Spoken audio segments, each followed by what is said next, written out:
गर्मियों के दिन थे और गर्मियों की छुट्टियां भी चल रही थी। राहुल ज्योति एक शाम दोनों अपने घर के बाहर खेल रहे थे। तभी उनकी मम्मी और राहुल ज्योति जरा इधर आओ जल्दी से। तभी राहुल और ज्योति अपने घर को चले आए। जैसे ही राहुल ज्योति घर के अंदर आए और अपनी मम्मी को मुस्कुराते हुए देखकर, क्या बात है मम्मी, आप इतना मुस्कुरा क्यों रही हो? बात ही कुछ ऐसी है, तुम्हारी नानी का कॉल आया था। आज उन्होंने हमें बुलाया है। कल को हम सब नाना नानी के घर जा रहे हैं। फिर ये सुनकर तो राहुल ज्योति की खुशी आसमान छू गई।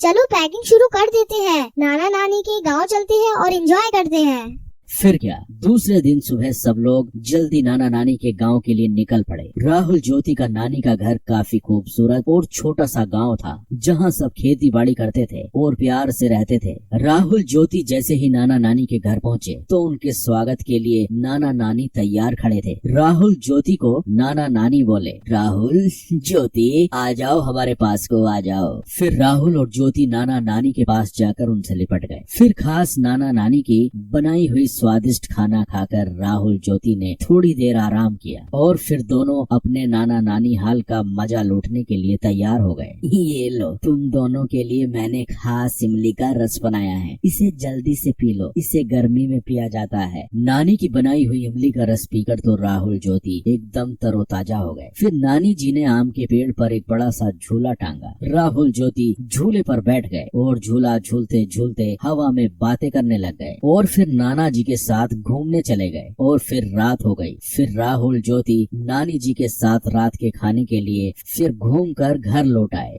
नानी जी, मैं आपके हाथों से खाऊंगा। नानी मुझे भी खिलाओ ना। ये सुनकर नानी जी हंसने लगी। ठीक है, मैं तुम दोनों को अपने हाथों से खिलाती हूँ। फिर क्या, राहुल ज्योति ने नानी के हाथ से पेट भरकर खाना खाया और खाना खाने के बाद सब लोग सोने की तैयारी करने लगे। और फिर राहुल ज्योति को गर्मी महसूस होने लगी। नानी जी, घर के अंदर कितनी गर्मी महसूस हो रही है, पंखा भी गर्म हवा फेंक रहा है, आपके घर में एसी भी नहीं है। हमें तो एसी की आदत है, अब तो हमें रात भर नींद नहीं आएगी। यह सुनकर नाना नानी के साथ सब लोग हंसने लगे। यह देखकर राहुल और ज्योति ज्यादा कंफ्यूज हो गए। आप सब हंस क्यों रहे हो? हमने कुछ गलत कह दिया क्या? ना बेटा ना, तुमने कुछ गलत नहीं कहा। छोटा सा तो हमारा गांव है, हमारे पास एसी कैसे होगा बेटा, लेकिन हमारे पास एक ऐसा एसी जरूर है जो तुम्हारे शहर में नहीं होगा। नानी जी ने फिर जाकर छत पर गद्दे बिछाए और सोने लगे। नानी, हम भी आपके पास सोएंगे। हाँ, तुम दोनों मेरे पास सो जाओ, आओ सो जाओ। फिर क्या, खुले आसमान के नीचे थोड़ी हवा में राहुल और ज्योति आराम से नानी के पास सो गए और नानी से कहानियां सुनते सुनते दोनों को प्यारी नींद आ गई। तो बच्चों, आपने इस वीडियो में देखा राहुल ज्योति का नानी का